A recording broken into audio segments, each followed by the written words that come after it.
This episode of Principal Center Radio is brought to you by the Project-Based Learning Network. Dr. Amy Bader, the director, is a professional curriculum writer and the leading expert on standards-based PBL. She trains teachers how to write high-quality PBL units in the Project-Based Learning Curriculum Developer Certification Program, and she teaches leaders how to implement successful PBL initiatives in the Project-Based Learning Instructional Leader Program. Learn more at principalcenter.com/PBL. Welcome to Principal Center Radio, helping you build capacity for instructional leadership. Here's your host, Director of the Principal Center, Dr. Justin Bader. Welcome, everyone, to Principal Center Radio. I'm your host, Justin Bader, and I'm honored to welcome to the program Keith Schumacher. Keith is the founder and executive director of the National Alliance for Father-Friendly Schools, a nonprofit that creates a culture in which schools provide a welcoming and inclusive environment where fathers regularly engage and participate in the daily activities in local schools. Keith has spoken at hundreds of state and national conferences, including the American Association of School Administrators, National PTA, American School Counselors Association, and the National Association for Family, School, and Community Engagement. And he's authored several articles on father-friendly family engagement practices. And now, our feature presentation. Keith, welcome to Principal Center Radio. Well, thank you so much. This is an honor. Well, it's interesting to think about the challenges of welcoming fathers in schools. And I understand for you personally, this started with an experience of not feeling particularly welcome as a dad. Is that right? Exactly. And that is even the fact that my wife was a teacher on staff at the school. So I knew the people at the school and had socially interacted with people. But when I showed up as a dad, of course, my background is in the fire service, so I had a lot of time that I was able to volunteer at the school. And when I started showing up, it just felt like when I showed up at the office, I kind of felt like I was creating an uncomfortable environment because the school front office staff, they were used to generally only seeing dads when there was a problem or if there was something unusual going on. And then when they did see dads or they did have somebody volunteer, it was for manual labor, for carrying some boxes or setting up for the school event or what have you. So I started to volunteer. At the time, my oldest daughter was in kindergarten and she's now 25 and about to get married. So that tells you how long I've been doing this.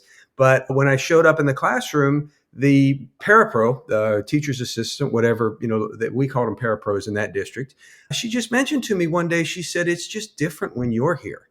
And I didn't quite know how to take it. Of course, I did know her. We were friends, but I didn't know if it was a compliment or a cut or exactly what she meant by that. So I kind of challenged her on it. I said, "Well, what do you mean?" She said, "When you're the parent volunteer in the room, there's just a different air in the room. The boys seem to sit a little straighter. The girls seem to be a little more attentive. There's just a different air in the room." I said, "Really?" I said, "That's strange." I said, "Is it like that when the other dads are here?" And she said, "I don't know. We've never had one before."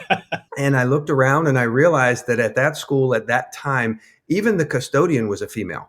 So they had a part-time PE coach, and that was about it. So realistically, unless the air conditioning filters needed changed in the building, these kids never saw a male role model around the building at all. So that weighed on my heart. I really wanted to do something. And I did what most guys would do. I tried to reinvent the wheel. At least that's what I know now. I tried to start a daddy's club. I tried to get involved with the PTA, and just nothing ever really seemed to fit.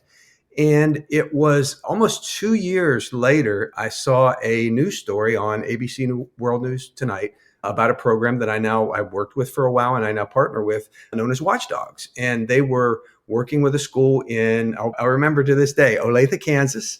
And they had a video and they were just showing how these dads were becoming engaged. And I was just enthralled by that. So I went to the principal and I said that, I was interested in something like this. And she said, "You really haven't given me anything to say yes to. Go back and find out, what this is and tell me what it is."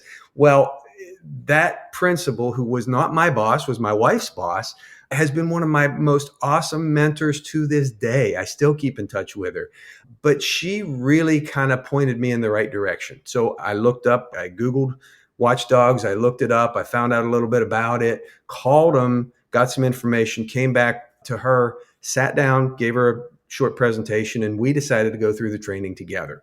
So we sat in her conference room. At the time, the training was just a conference call, and we went through the training together. We followed the steps of the program, And for our first event, I expected maybe 5 or 10 guys might be interested or might show up. And, we could do some things throughout the school.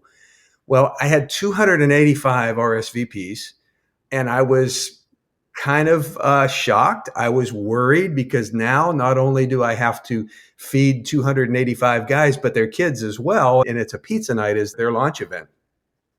So I was in kind of a panic. I called out to the Watchdogs National Office, which at the time was in Springdale, Arkansas.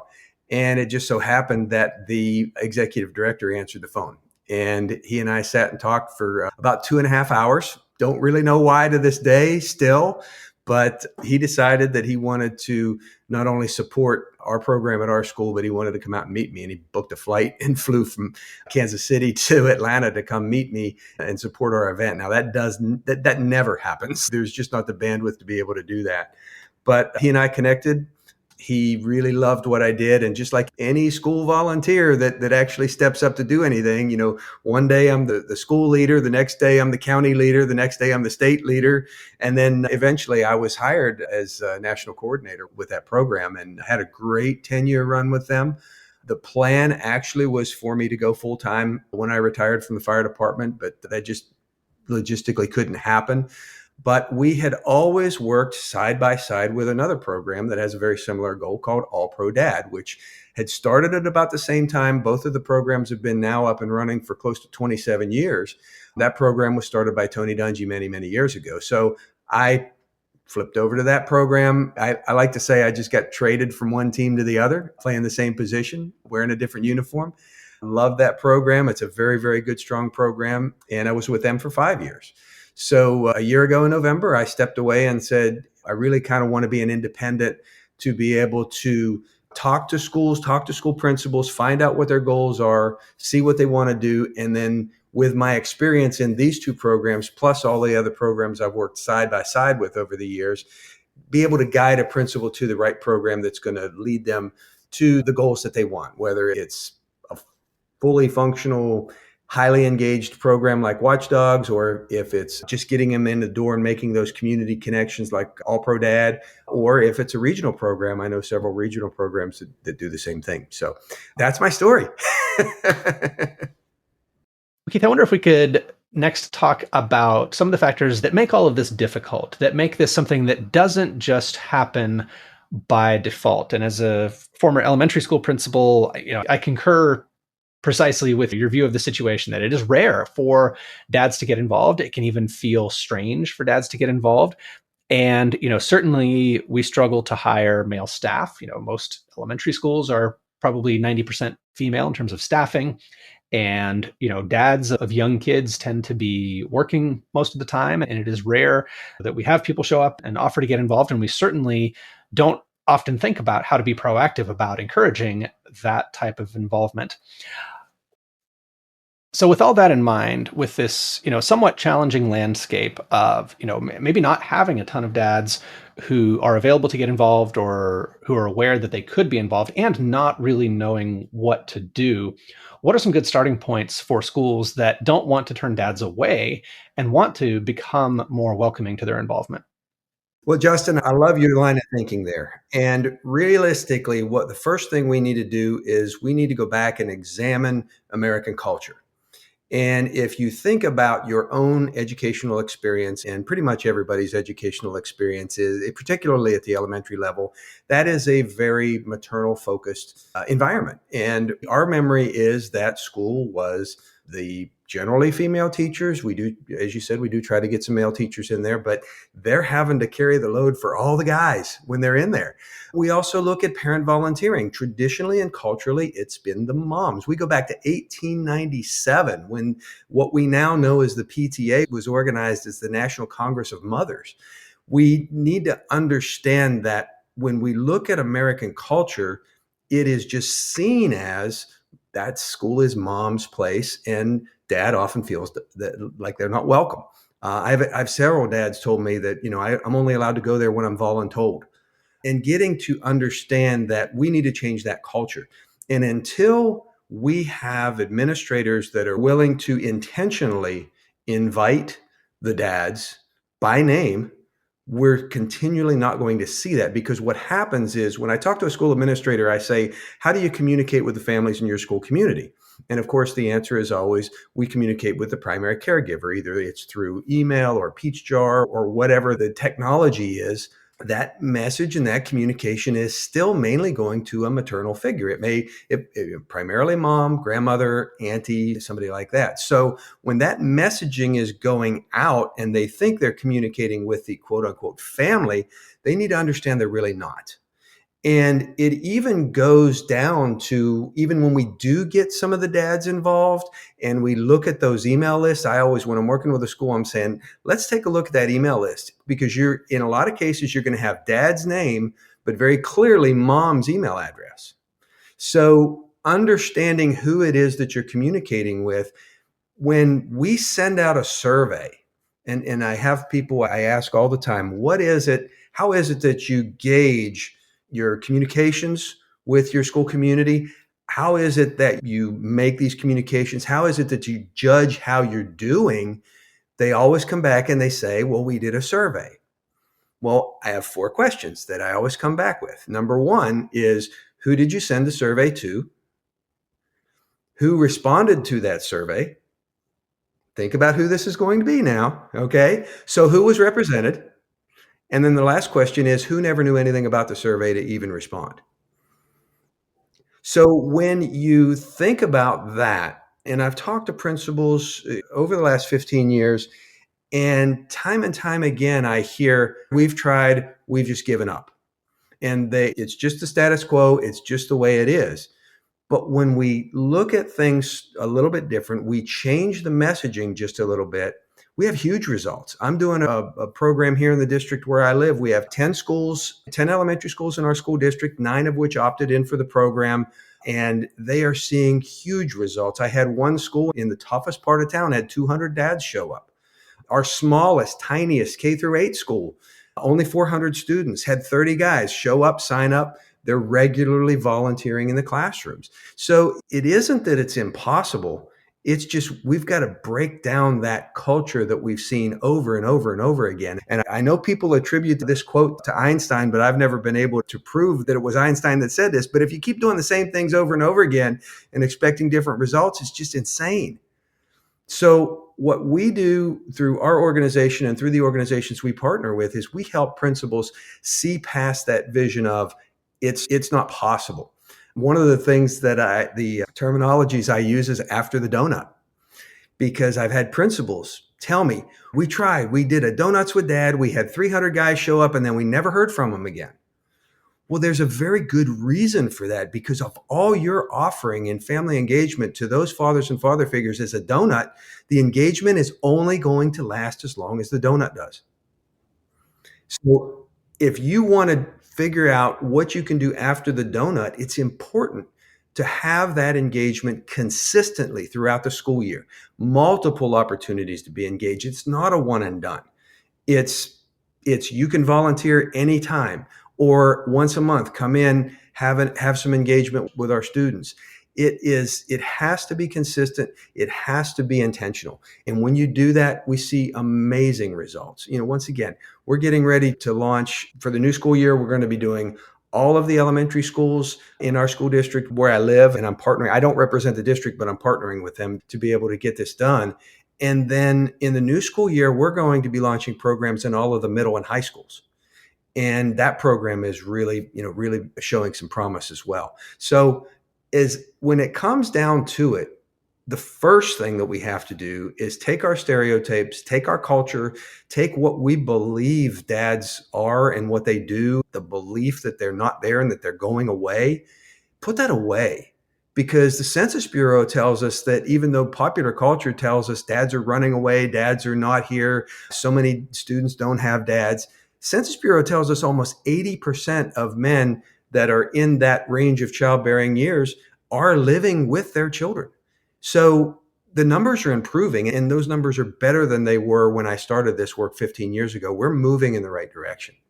Well, Keith, one big theme that comes up for me based on what you've said so far is around what we ask dads to do. And it strikes me that perhaps we shouldn't necessarily be asking dads to do exactly the same things as moms are currently doing. Maybe those needs are covered. Maybe there are different opportunities to contribute. And I think about in our community, one of the big opportunities for volunteering when your kids are in elementary school is helping with class parties. And like, frankly, I would rather be chased by wild dogs than help with a class party because I just don't know what I'm supposed to do. Am I supposed to, pick up trash? Like, I would rather pick up trash than just stand there and do nothing. And often, I think we don't really know what we want dads to do. Dads don't really know what we want them to do.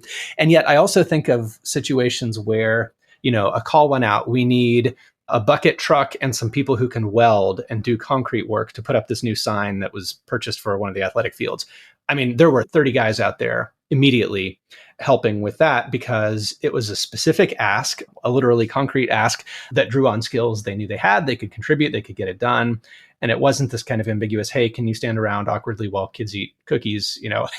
It's a different kind of ask. So like, do we need to be making different kind of requests from dads? Do we need to be asking for a different type of help? What's your sense on that question? So I would say if you think about it, and I'm saying this man to man because you'll understand, men are mission driven and task oriented.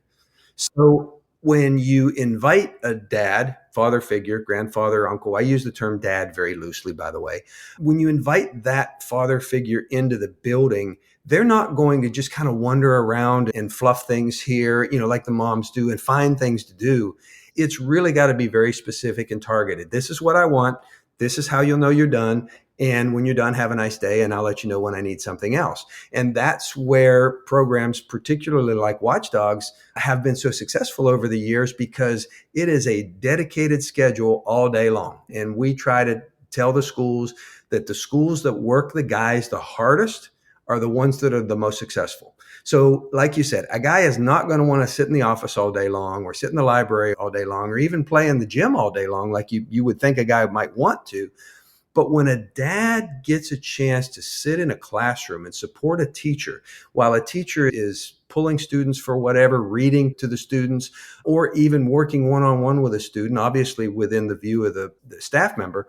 But when a dad has a chance to sit there and help a struggling student, maybe a student that's not their own child, but a struggling student that is struggling with some concept, whatever it may be. But when that dad looks across that table and sees that light bulb moment, that time, that second that the student finally grasps that concept and they know they're the one that did it, they understand why teachers teach. And they gain a tremendous amount of respect for our teachers and understanding, because what I've said since I've started this work is if a parent is trying to support their child's education based only on the memory of their own education, they're so far off base, they don't even have a clue of what's going on. But when they get a chance to step in the hallway, get a chance to step in the classroom, work side by side with the teacher, get an assignment from the teacher. I mean, I love doing sight words with kindergartners and first graders. That was so enjoyable for me as a guy that ran in and out of burning buildings, right? I mean, I dealt with life or death situations on a regular basis, but for me to sit there with a kindergartner and just let that child smile, it just really cemented what I'm doing now to this day, because I want to be able to share that opportunity with families, with dads, with grandfathers, with uncles all across the country, and to be able to allow schools to engage large numbers of volunteers that they've probably overlooked and not even realized that they were there. I mean, every school has a cadre of guys that want to be engaged. They just don't know how. But when you can use a structured program with the resources to say, okay, moms are here, moms are great, they're doing the class parties, because I'm with you, I don't want to do a class party. But for them to be able to step into the classroom, for them to be able to create a network of guys that are supporting the school and the school community, it really strengthens the school community. And statistically, we've seen, student achievement improved, we've seen attendance improve, we've seen behavior improve just by having those extra adults in the building on a regular, consistent basis. I'm glad you mentioned some forms of academic support because, yeah, again, often we think of dads in terms of physical labor. But being able to sit down and work through a list of sight words or letters and sounds that a particular student needs help with, I think is a great opportunity. And there are no schools that don't need that, right? Like every school has kids that need that one-on-one help, that help in the classroom, or an extra person to help the teacher with the too many things that they have to do.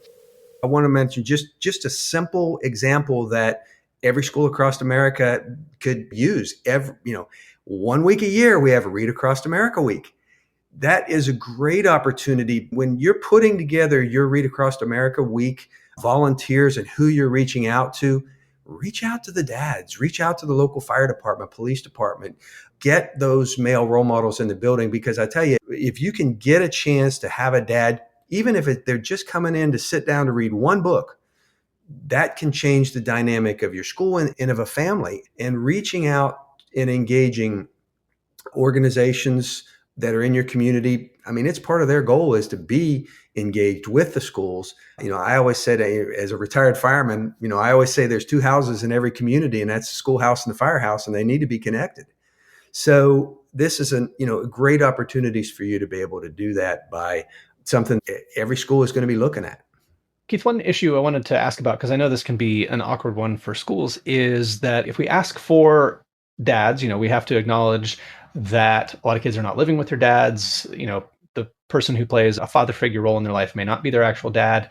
How do you help schools navigate that issue? Because, I think one of the reasons we default to a mom or a female caregiver is that almost all kids have one. I think the skew is pretty strong there. It's not, certainly not 100%, but if you had to pick one, most of the time you're going to reach a mom, and that's not always the case with dads. So how do we deal with that issue that, simply some of our students do not live with their dads?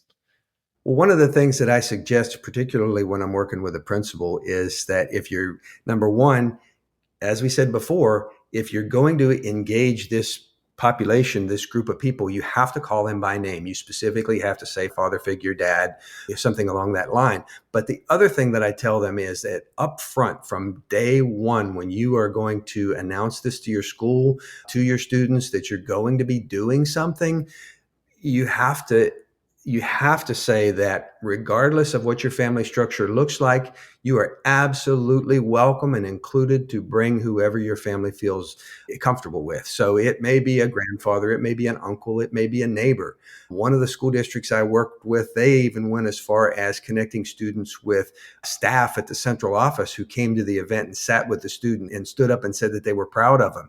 So it's not that difficult to be inclusive and still be intentional and inclusive of the fathers and father figures. It's just a matter of making sure that your language is doing that. And one of the things, I was just working on a project this morning, is a template that we are going to be providing to principals that when they announce their program, it jumps right into that and says, I want to be clear that this program is for every student in this school and every family is welcome and included. When you talk about a program, you're not talking about schools starting from scratch, reinventing the wheel. You have a number of programs that you've worked with, that you've partnered with, that schools can, pick up and run with fairly quickly. Is that right? Absolutely. And the one thing that I see, and I try to discourage school administrators from, as you said, reinventing the wheel. The programs that we work with are well vetted, have been around for over 25 years. Each of them, they are very simple. And the structures of the program are very well put together. They are very simple for an administrator to pick up and run with them. The training for the two main programs that we work with are simple online videos. Walks them through how to run the program. I mentioned Watchdogs. Watchdogs is set up so basically you have 2 events per school year. Bribe them in the door with food. In the fall, it's pizza, and in the spring, it's donuts. Get them in the door and say, okay, we know you're busy. We know your work. We know that you can't just come and go like some of the moms can do. Of course, we see more and more moms are in the workforce now, so that group is even dwindling as well. But, be very clear with them as, we're not going to eat up your life. We really want to be able to give you opportunities that are comfortable with your work schedule and are not going to cost you a lot of money. So we want to make sure that because every parent, whenever you get an email, a letter, anything from the school, they always have 2 questions. How much time and how much money is this going to cost me? So we tell them, be upfront. If it's the Watchdogs program, we're asking you to take one day out of the whole school year, however you can, if it's a vacation day or paid time off or whatever, and just come into the school and we're going to put you to work all day long.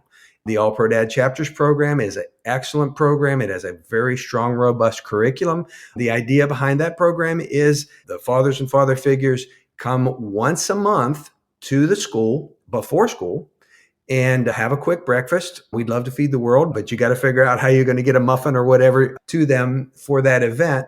But it's real simple. The dads come in with their students.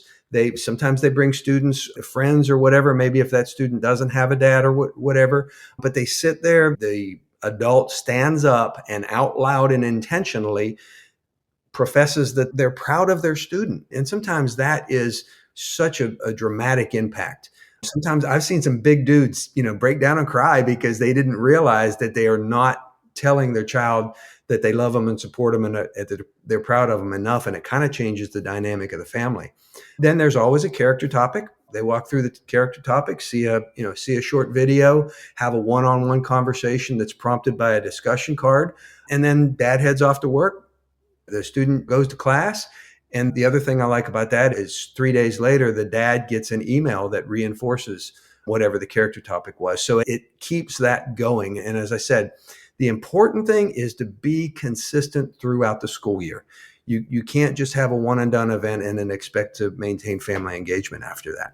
But I do want to mention that for schools that have Title I programs, obviously, and of course, we're in the midst of some changes, but I don't have any doubt that the family engagement element and requirement is not going to change. It's going to be required because it's so important. And the nice thing about these programs is that you can actually use that data that you collect from your establishing the need. You've made an outreach by establishing the program. You can show the response and you can show the attendance. So you can very easily take that data that you've used for this program. Don't just throw it away and think it's just a cutesy thing, a daddy-daughter dance kind of thing. This is actual strategies to help you meet your compliance goals. So to be able to use that data and drop that into your 1116 reporting is gold. I mean, you can't beat that. And it will help you, very much as far as meeting those compliance goals. So, Keith, if people want to learn more about some of the options that are out there and maybe get some advice on how to start something in their school, where can they go online?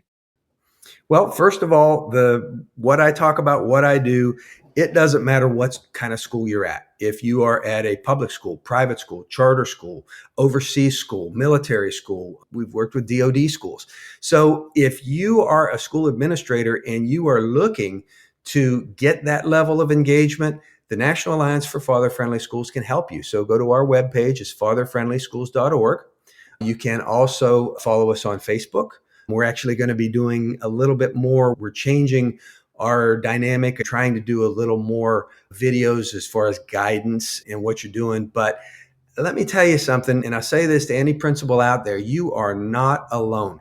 You are not by yourself. You don't have to reinvent the wheel. We've been doing this stuff for 25 years. I personally have been doing it for 15.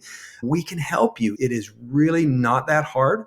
And these programs are set up and put together to make it easy for you. One of the questions that I get all the time is, who's going to run this thing? We'll even help you with your volunteer leadership development to figure out is what's best for your community. Is it a staff member that's going to run it? Is it a community partner? Is it a parent volunteer? We can walk you through all that. So if you go to fatherfriendlyschools.org, you can follow us on Facebook.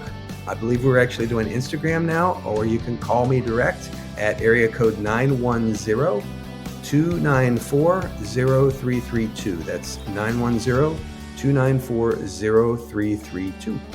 Keith Schumacher, thank you so much for joining me on Principal Center Radio. It's been a pleasure. Thank you so much. I've enjoyed it. I hope we get a chance to connect with somebody and really give some families some opportunities that they may not have now. Thanks for listening to Principal Center Radio. For more great episodes, subscribe on our website at principalcenter.com/radio.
please. This has been great. Thank you, Justin.